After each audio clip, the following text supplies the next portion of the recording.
Parashat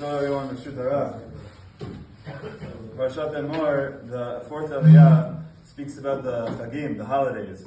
It starts off by saying, Elehem Moadai Adonai Shetikor Otam Mikal Kodesh, Elehem Moadai. Here are the Chagim, here are the Moadim, here are the appointed times of the years.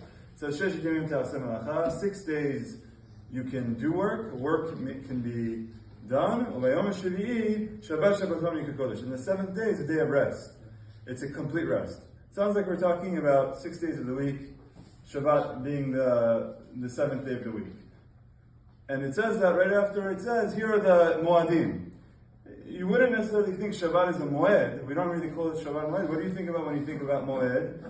Think about the Shalosh Regalim, you think about the Chagim, and that's what comes next. The next one is Pesach. It's Korban, you have the Mitzvah Pesach. Then the next section talks about Shavuot. The next section talks about Rosh Hashanah. We have that in the Aliyat Chamishi, talks about Rosh Hashanah. And then it talks about Yom Kippur. Then it talks about Sukkot.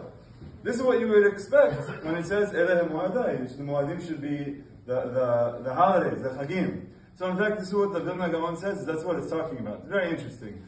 He says when the Torah says, these are the Moadim, 6 days work may be done, but on the seventh is a day of rest, it's not talking about the 6 days of the week and Shabbat of the week. It's talking about the Moadim.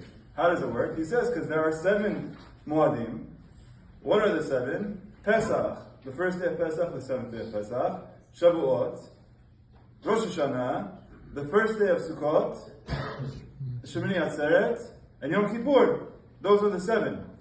For 6 of them, work may be done with respect to cooking for these days.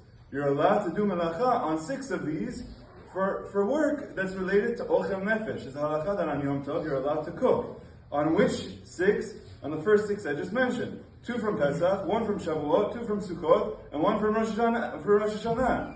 Those are the 6 that you're allowed to work. But on the 7th holiday of Yom Kippur, it's a complete day of rest. You can't do any cooking.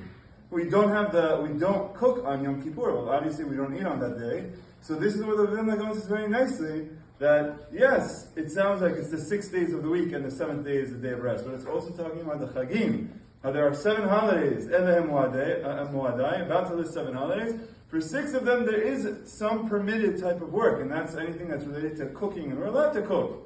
There are obviously things that you could have done, things that you could have done from beforehand, we say you shouldn't do. Like for example, striking a match.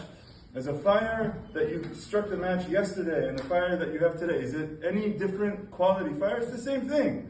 So since you could do it beforehand, do it beforehand. But if there are certain things that if you cook it fresh, you do shechitat chicken fresh, you make certain types of food fresh, it tastes better, then you're allowed to do that on Yom Tov. And that's what we do. We practice that. Whereas Yom Kippur is Shabbat Shabbaton, it's a complete day of rest.